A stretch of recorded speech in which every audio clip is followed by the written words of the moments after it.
فرمائے اور آپ حضرات کو صحیح سمجھنے کی توفیق عطا فرمائے، سمجھنے اور سمجھانے کے بعد خالق کائنات ہم دونوں کو عمل کی بھی توفیق عطا فرمائے۔ میرے محترم دوستو،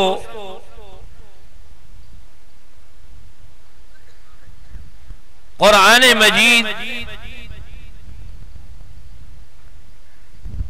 اللہ کی آخری کتاب ہے۔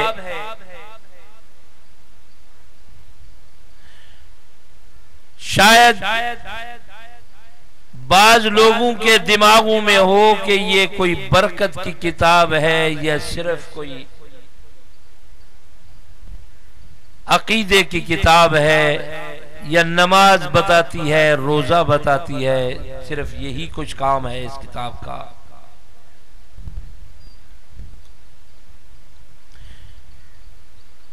میرے عزیزو، یہ علم کی کتاب ہے۔ یہ 4.5 لاکھ علوم کے مجموعے کی کتاب ہے۔ 450 نہیں، 4.5 لاکھ علوم کے مجموعے کی یہ کتاب ہے۔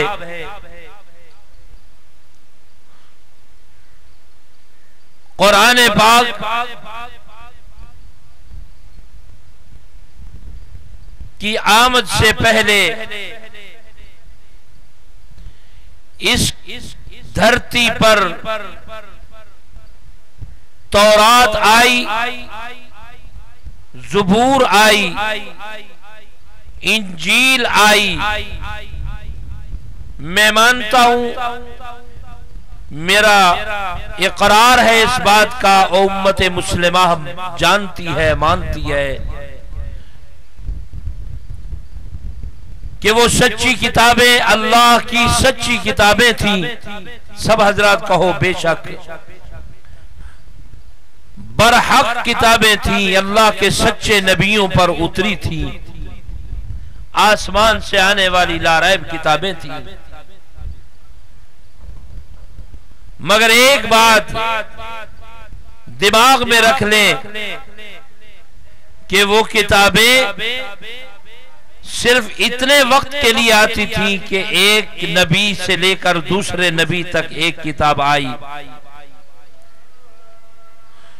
تورات جناب موسیٰ علیہ السلام پر نازل ہوئی۔ جب جناب داؤد علیہ السلام تشریف لائے، ان پر زبور نازل ہوئی، تورات کا دور ختم ہو گیا۔ جب جناب عیسیٰ علیہ السلام تشریف لائے، انجیل آئی، تورات کا دور بھی ختم ہوا، زبور کا دور بھی ختم ہوا، انجیل کا دور شروع ہو گیا۔ ایک وقت کے لیے وہ کتابیں تھیں، مگر قرآن پاک یہ ایک دور کے لیے کتاب نہیں۔ پہلی کتابوں کے اندر جتنا کچھ تھا وہ بھی قرآن کا مرہون منت ہے۔ چھوٹی بڑی صحائف جتنے بھی آئے 450 کے لگ بھگ آئے، سارے قرآن پاک کے مرہون منت تھے۔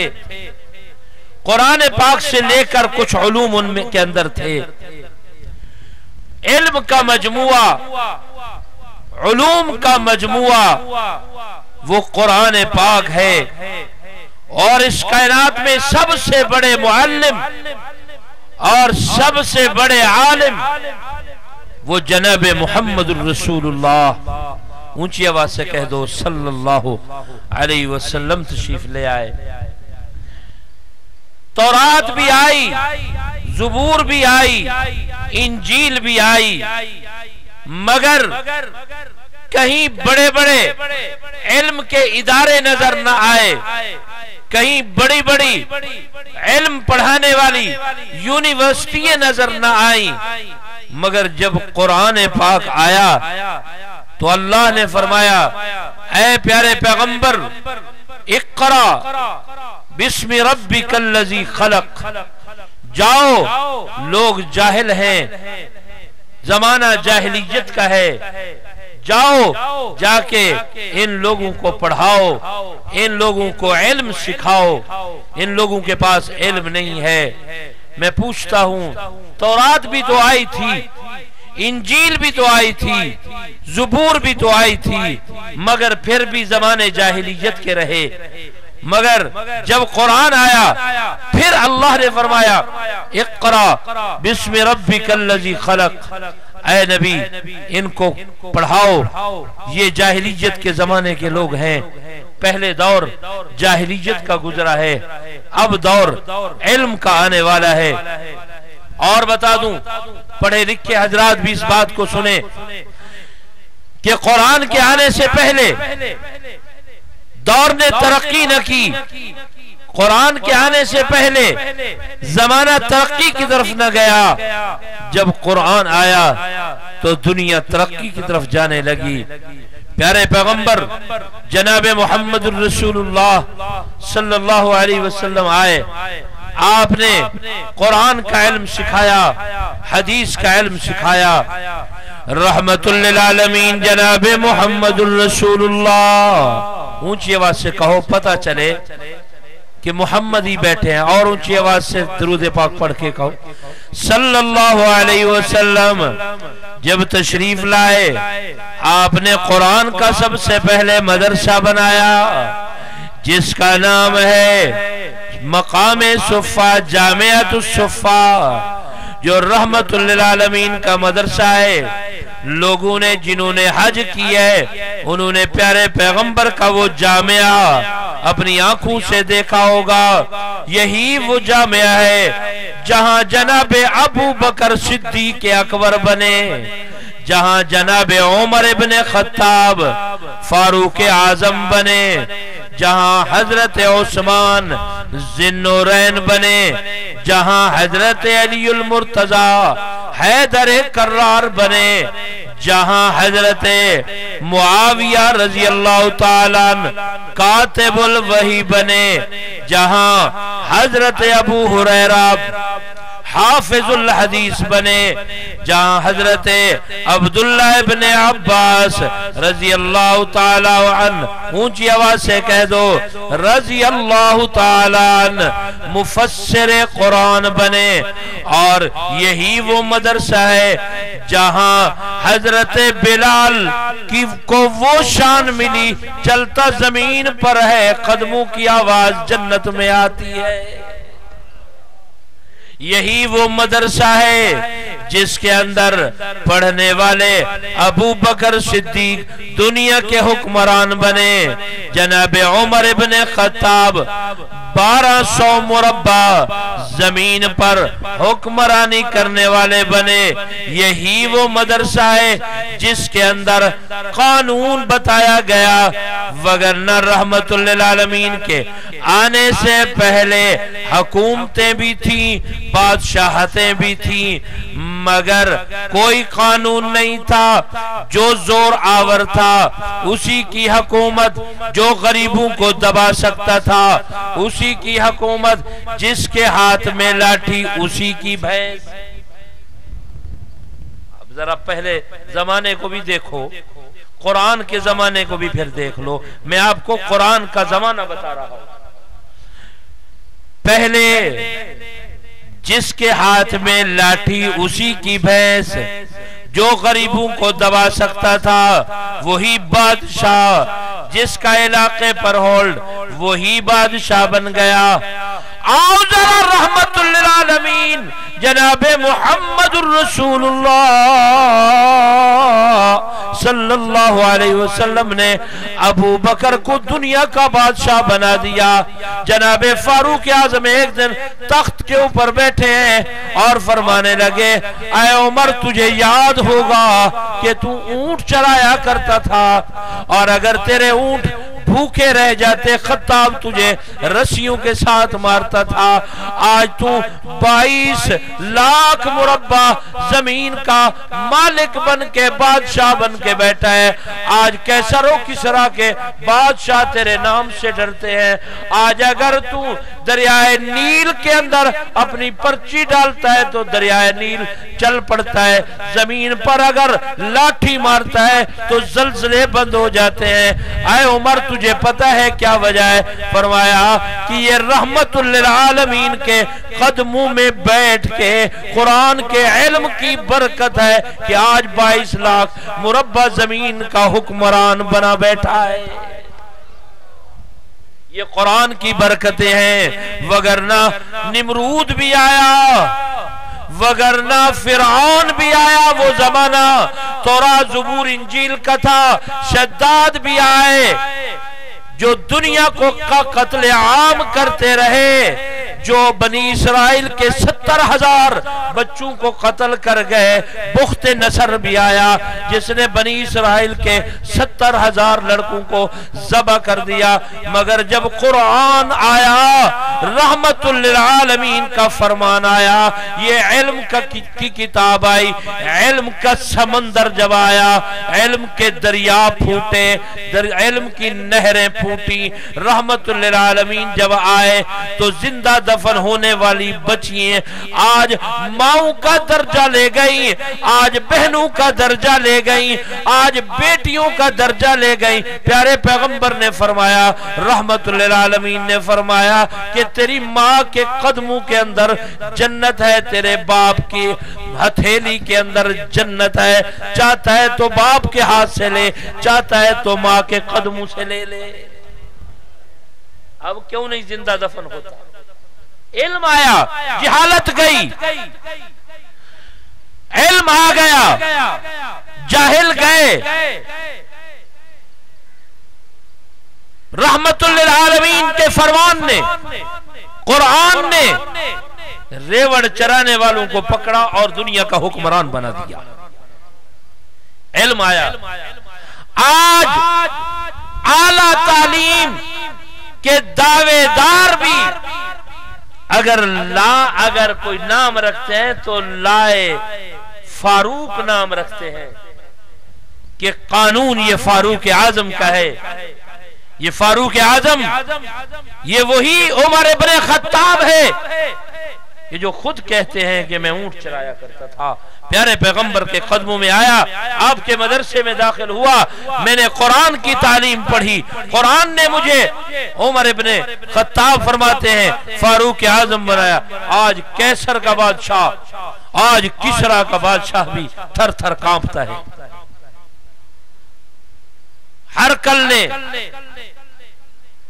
ایک آدمی کو بول دیا کہ جاؤ امیر المومنین عمر ابن خطاب کا سر قلم کر دو، تمہیں آدھی بادشاہی بھی دیتا ہوں، بیٹی کا رشتہ بھی دیتا ہوں۔ بیٹھا کہیں ہے، کانپتے ہم یہاں ہے، دن کو اٹھتے ہیں، فوجیں آ کے ہمارے دروازوں پر کھڑی ہیں کہ کلمہ نبی کا پڑھو یا ہماری ذمہ داری میں آ جاؤ، نہیں تو ہم یہاں اسلام کا جھنڈا لہرائیں گے، پھر یہاں زمین خدا کی ہوگی، نظام بھی خدا کا۔ محمد الرسول اللہ اس کائنات میں وہ نظام لائے ہیں جس نظام نے یہ اعلان کیا کہ زمین خدا کی، نظام خدا کا۔ قرآن نے آ کے یہ دو ٹوک الفاظ کہ یہ زمین خدا کی، یہ ملک خدا کا، یہ ملک خدا کی، یہ کائنات خدا کی، یہ مخلوق خدا کی، یہ بندے خدا کے، لہذا ان پر قانون بھی چلے گا تو کس کا چلے گا؟ اونچی آواز سے کہو، اللہ کا، خدا کا قانون چلے گا۔ جن لوگوں کو اپنے قانون چلانے کا جن کا ارادہ ہے وہ مخلوق بھی پھر اپنی پیدا کر لے، یہ تو خدا کی مخلوق۔ قرآن یہی سکھانے آیا ہے، قرآن قانون کی کتاب ہے، قرآن دستور کی کتاب ہے، پھر ایک صدی کے لیے نہیں، کچھ صدیوں کے لیے نہیں، قیامت کی صبح تک کے لیے قرآن پاک علم کی کتاب، قانون کی کتاب، دستور کی کتاب ہے۔ سارے علوم، معاشیات قرآن کے اندر، سیاسیات قرآن کے اندر، اور زراعت کی ترقی قرآن کے اندر۔ قرآن سے اگر چاہتے ہو زراعت کی ترقی دیکھ لو، اگر سیاست میں ترقی چاہتے ہو قرآن کے اندر موجود ہے، اگر معاشیات میں، تجارت میں ترقی چاہتے ہو تو قرآن و حدیث کے اندر موجود ہے۔ آپ کو پتہ نہیں کہ صحابہ کرام نے قرآن سے رہنمائی لے کے اور مسلمانوں نے قرآن سے رہنمائی لے کے آدھی دنیا پر بادشاہی کی، حتیٰ کہ اس کائنات کے اندر سب سے پہلا جنگی حربی بحری بیڑا بنانے والے کاتب الوحی حضرت معاویہ رضی اللہ تعالی عنہ تھے، جنہوں نے قرآن و حدیث سے رہنمائی لے کے جنگی بحری بیڑا بنایا۔ یہ سب سے پہلے سے ایسی ترقی کس نے کی؟ مسلمانوں نے، قرآن سے رہنمائی لینے والوں نے۔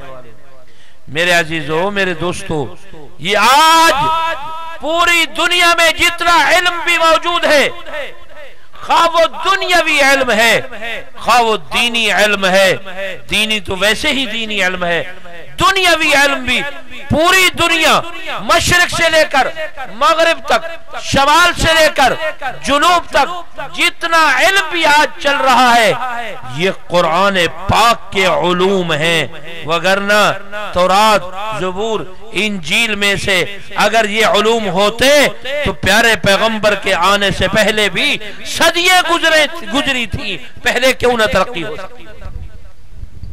پہلے اس دنیا میں ترقی کیوں نہ آئی؟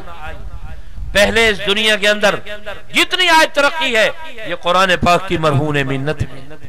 قرآن دستور کی کتاب ہے، قرآن قانون کی کتاب ہے۔ اللہ کا قرآن اعلان کرتا ہے لو انزلنا هذا القرآن على جبل لرأيته، کہو سبحان اللہ۔ قرآن سن کر جن حضرات کا دل ٹھنڈا ہوتا ہے وہ اونچی آواز سے کہیں سبحان اللہ۔ لو انزلنا هذا القرآن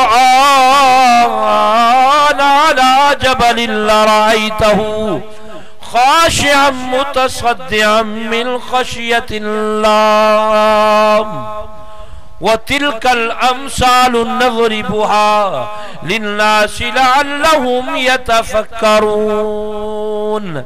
فرمایا اے دنیا والو یاد رکھ لو، میں نے آپ کو حاملین قرآن بنایا ہے، میں نے آپ کے، اللہ فرماتے ہیں میں نے آپ کے دل و دماغ کے اندر قرآن پاک رکھا ہے، مگر یاد رکھ لو یہ قرآن اگر میں رحمت للعالمین کے واسطے کے بغیر، پیارے پیغمبر کی زبان مبارک اور دل مبارک کے واسطے کے بغیر اگر میں پہاڑوں پر اتار دیتا تو پہاڑ اس قرآن پاک کے جلال کی وجہ سے کانپ کانپ کر ریزہ ریزہ ہو جاتے۔ اے میرے اللہ، آج چھوٹا بچہ بھی مدرسہ تعلیم القرآن ٹھوکر چاون کے اندر چھوٹا سا بچہ بھی قرآن حفظ کرتا ہے۔ الحمدللہ اس مدرسے کی یہ تاریخ ہے، کم عمر بچوں کو قرآن پاک حفظ کرانا، اس مدرسے کی یہ تاریخ ہے۔ یہ جنگل کے اندر جو منگل بنا اس کی تاریخ ہے اور اس کی بڑی خدمات ہیں قرآن پر۔ یہ مدرسہ قرآن کا ادارہ ہے اور اس کی بنیاد بھی اس زمانے میں رکھی گئی جب کسی نہ کسی بستی میں کوئی نہ کوئی عالم، کوئی فقہ پڑھانے والا تھا، فقہ پڑھا رہا تھا، کسی قریہ میں کوئی منطق پڑھانے والا منطق پڑھا رہا تھا، اور کوئی بخاری شریف حدیث پڑھا رہا تھا، کہیں کچھ طلباء حدیث والے حدیث پڑھ رہے تھے، منطق پڑھنے والے منطق پڑھ رہے تھے۔ قرآن پاک کا مستقل کوئی ادارہ نہیں تھا۔ یہاں کے بانی حضرت حافظ محمد امیر صاحب رحمت اللہ علیہ نے قرآن پاک کا مدرسہ بنایا، جس کے اندر باقاعدہ طلباء کو قرآن پاک حفظ کرایا جائے۔ اس کی بنیاد تعلیم قرآن پر ہے، اس کی بنیاد تعلیم قرآن پر ہے۔ اور کتنے بڑے خوش قسمت تھے وہ بانی، قرآن پاک پڑھاتے جہاں بیٹھ کے قرآن پڑھاتے تھے، بالآخر وہیں جا کے سو گئے، جہاں قرآن پڑھاتے تھے وہیں سو گئے۔ تو میرے عزیزو، یہ پورا علاقہ ان در و دیوار کا مرہون منت ہے کہ قرآن کا علم آیا۔ آج بوڑھے ہو گئے، جوان موجود ہیں، کئی دنیا سے رخصت ہو گئے جو یہاں سے قرآن کا علم حاصل کر کے گئے۔ تو قرآن سب سے اونچی کتاب ہے۔ باقی رہ گئی، کئی لوگ کہتے ہیں کہ یار روٹی کا کیا بنے گا، کیا پڑھا رہے ہو اپنے بچوں کو؟ قرآن پاک مدرسے کے اندر داخل کیا۔ ہاں ٹھیک ہے، بڑی اچھی بات ہے، شیطان قریب کھڑا ہوتا ہے، بڑی اچھی بات ہے، قرآن پاک بڑی اونچی کتاب ہے، مگر سکول ضرور پڑھانا، کوئی بیچارہ روٹی شوٹی کا ہو جائے، کوئی نوکری شوکری لگ جائے گی۔ میرے عزیزو، بڑے بڑے ہم نے، جس کو تم کہتے ہو اعلیٰ تعلیم، میں تو قرآن کی تعلیم کو اعلیٰ تعلیم کہتا ہوں، حدیث کی تعلیم کو اعلیٰ، اور حقیقت میں اعلیٰ تعلیم حدیث کا علم ہے، اعلیٰ تعلیم قرآن کا علم ہے، نبی آخر الزمان کے فرمان کا علم ہے۔ جس کو تم اعلیٰ کہتے ہو، شیطان نے جس کو اعلیٰ کل آواز دی ہے جس علم کے بارے میں، میرے عزیزو، اس علم کے بڑے بڑے پڑھے لکھوں کو خودکشی کرتے، حالات سے تنگ ہو کر اور معاشی بدحالی کی وجہ سے بہت سارے لا تعداد لوگوں کو خودکشی کرتے دیکھتے، مگر قرآن پاک کا حافظ آپ کو خودکشی کرتے نہیں نظر آئے گا۔ کیوں؟ اللہ کا قرآن اعلان کرتا ہے، اِنَّا نَحْنُ نَزَّلْنَا الذِّكْرَ وَإِنَّا لَهُ لَحَافِظُونَ۔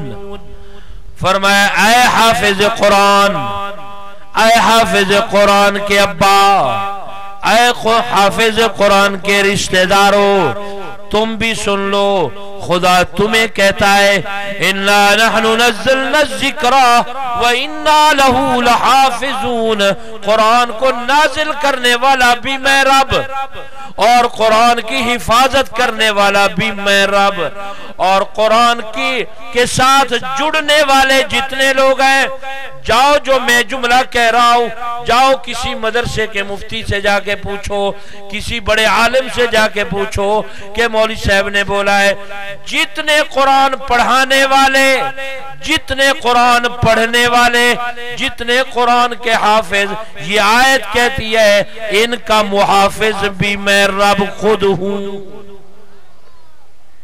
اِنَّا نَحْنُ نَزَّلْنَا الذِّكْرَ وَإِنَّا لَهُ لَحَافِظُونَ، قرآن کو نازل کرنے والا سب کہہ دو کون، اونچی آواز سے کہہ دو کون، بلند آواز سے کہہ دو کون، اور اس کی حفاظت کرنے والا بھی کون؟ اللہ تبارک و تعالیٰ نے جن کو منتخب فرمایا حفاظت کے لیے، حفظ کے لیے جن کو اللہ نے منتخب کیا، ان کی حفاظت کرنے والا بھی کون ہے؟ اس کی ذمہ داری، رزق ذمہ داری کس کے ذمہ ہے؟ اللہ کے ذمہ ہے۔ تیرے دروازے پر اگر کوئی ایک آدمی جائے اور جا کے تیری نوکری کرے، تیرا کام کرے، خدا کی قسم ہے تیری غیرت گوارا نہیں کرتی کہ یہ کسی اور سے جا کے کھانا مانگے، نوکر میرا ہو اور کھانا کسی اور کے دروازے سے جا کے کھائے، غلام میرا ہو جا کے کسی اور کے دروازے پر جا کے بیٹھے، وہاں جا کے کھانا کھائے، جا کے کہے مجھے وہاں سے ملتا نہیں ہے، اس وجہ سے تیری غیرت گوارا نہیں کرتی۔ وہ غیرتوں کا خالق رب ہے، اس کے دروازے پر بیٹھنے والے، اس کے قرآن کی حفاظت کرنے والے حفاظ کرام، علماء کرام، اس کے قرآن کی تفسیر پڑھانے والے علماء کرام، رب کعبہ کی قسم ہے ان کے دسترخوانوں کو دنیا دیکھ کر حیران ہو جاتی ہے۔ کیوں؟ شاہی دسترخوان ہے، بادشاہ کا دسترخوان ہے، یہاں صرف اس کے غلام کھانا کھاتے ہیں اور اس کے قرآن کی حفاظت کرنے والے کھانا کھاتے ہیں۔ میرے عزیزو، میرے دوستوں، میں آج راز کی بات بتاؤں، جتنا اس کائنات میں بکرے کا گوشت ہمارے مدارس کے طلباء کھاتے ہیں شاید کسی نے سوچا ہی نہ ہو۔ میرا مدرسے میں طلباء کبھی کبھی کہتے ہیں استاد جی بھئی کیا پکایا؟ باورچی سے کیا پکایا؟ وہی گوشت جی۔ اللہ کے بندے گوشت وہی گوشت۔ طالب علم کہتے ہیں دال پکا۔ اللہ کے بندے بڑا گوشت نہیں، تمہیں بکرے کا گوشت کھلایا؟ کہتے ہیں نہیں جی اب دال چاہیے، ہر وقت گوشت ہے، ہر وقت گوشت۔ کام بھی اعلیٰ، گوشت بھی اعلیٰ، کھانا بھی اعلیٰ، پوشاک بھی اعلیٰ۔ لوگ دیکھتے ہیں بیٹھ کے، مولوی بڑے ٹیک دے نہیں کرتے، کپڑے دیکھ، ان کی گاڑیاں دیکھ، کے گھر دیکھ۔ اللہ کے بندو، تمہارا بونس تمہیں، تمہارا سردار، تمہارے میاں صاحب، تمہارے سردار صاحب، وہ تمہیں بھوکا نہیں مرنے دیتے۔ ہمارا رب جس کے قرآن کی حفاظت چھوٹے چھوٹے بچے کر رہے ہیں، یہ کیسے بھوکے مرے؟ کوئی کاروبار نہیں، یہ مدرسہ ہے، کوئی جائیداد نہیں، 10 روپے آنے کی مستقل آمد کے کوئی ذرائع نہیں، صرف اور صرف توکل علی اللہ ہے۔ دل میں کے اندر یہ ہے کہ جس کا کام کرتے ہیں وہ زیادہ بخوبی جانتا ہے۔ یہ لاکھوں روپے کی تعمیرات ہو گئی، آپ نے دیکھا ہے اس دیہات کے اندر اتنی بڑی خوبصورت تعمیر۔ اللہ تبارک و تعالی جس نے یہ خدمت کی ہے اللہ اس کی عمر دراز فرمائے۔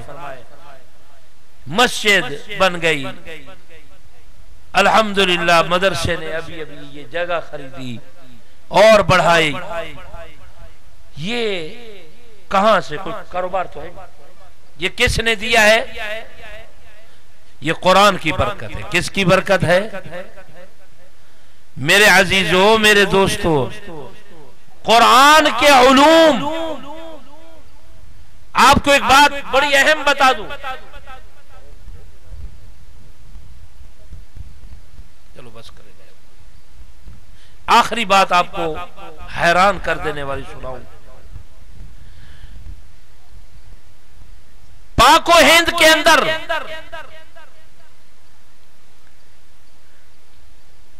قرآن کے علوم کا مشعل جلا۔ ہمارے بزرگوں نے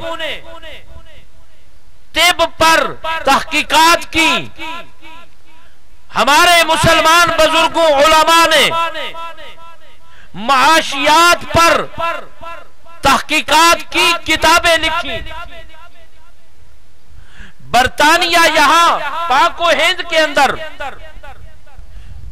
کوئی سونا یا پیٹرول کے لیے نہیں آیا تھا۔ چلو افغانستان میں تو سمجھ آتا ہے کہ وہاں سونے کے پہاڑ ہیں، جو سپر طاقت بنتی ہے وہ کوئی نہ کوئی بہانہ بنا کے سونے کے لیے آتی ہے۔ روس بنے، اس کو بھی وہیں دہشت گردی نظر آتی ہے، برطانیہ کو بھی وہیں نظر مسلمان نظر آتے ہیں، امریکہ کو بھی وہی نظر آتے ہیں۔ کوئی دہشت گردی نہیں، مسلمانوں کی جائیداد چمکتا سونا اور ابلتے پیٹرول نظر آتے ہیں اور کچھ نہیں ہے، جو پہاڑ چمک رہے ہیں۔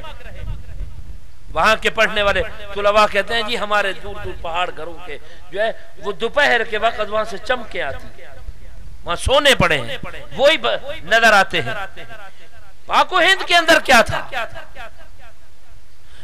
پاک و ہند کے اندر سونا کیسے نکالا جاتا ہے یہ تحقیقات پڑھی تھی، کتابیں پڑھی تھی،